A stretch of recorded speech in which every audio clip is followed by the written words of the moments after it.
Good morning বন্ধুরা, তোমরা সবাই কেমন আছো?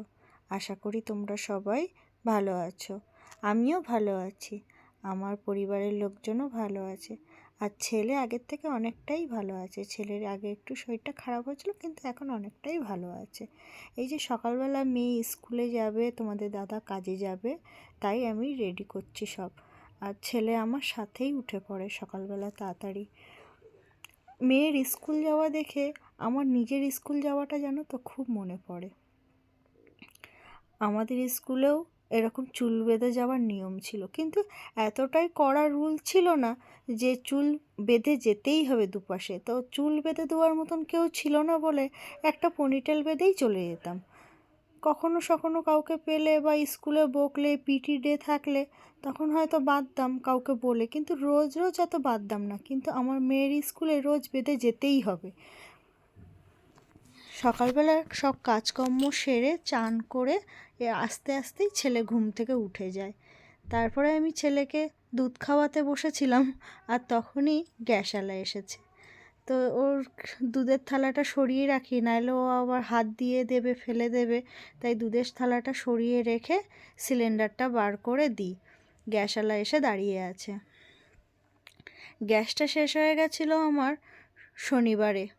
শনিবারে গ্যাস শেষ হয়ে গেছিলো, আর সঙ্গে সঙ্গে বুক করে দিয়েছিলাম। তা একদিন দুদিন বাদেই দিয়ে গেছে, বেশি দেরি করেনি। এখান থেকে গ্যাসওয়ালা চলে গেলে আমি ছেলেকে খাইয়ে তেল মাখিয়ে ওকে চান করিয়ে দেবো। এই যে দেখো কীরকম গামলায় বসে আছে চান করবে বলে, গরম জল নিয়ে খেলবে বলে ও খুব আনন্দে আছে। চান করা হয়ে গেছে, এবার ওকে সাজিয়ে গুজু করে দেবো। তারপর দুপুরবেলা খেয়ে দিয়ে একটু ঘুমাবে। ঘুম থেকে উঠে দেখো না কীরকমভাবে টিভি দেখছে বসে বসে, মন দিয়ে টিভি দেখে যাচ্ছে।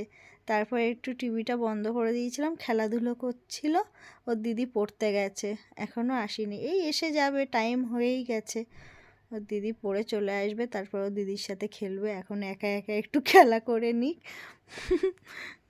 ওর খেলা না তো, সব জিনিসপত্র ছুঁড়ে ছুঁড়ে ফেলা, দেখো সবই ছুঁড়ে ছুঁড়ে ফেলে দিয়েছে। আমি আবার সব গোছাচ্ছি, আর এদিকে গোছাতে গোছাতে ওর দিদিও এসে গেছে।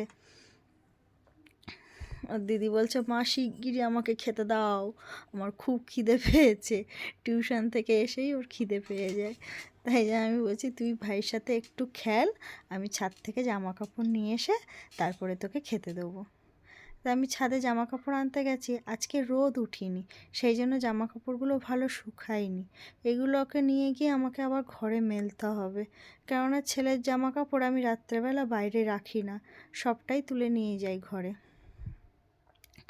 তারপরে নিচে গিয়ে মেয়েকে একটু ম্যাগি বানিয়ে দেবো, মেয়ে আর আমি বসে বসে একটু খাবো। তারপর রাত্রে রান্না রেডি করব। তোমাদের যদি আমার ভিডিওটা ভালো লাগে, লাইক, শেয়ার এবং কমেন্ট করবে। টাটা, বাই বাই, দেখা হচ্ছে আবার।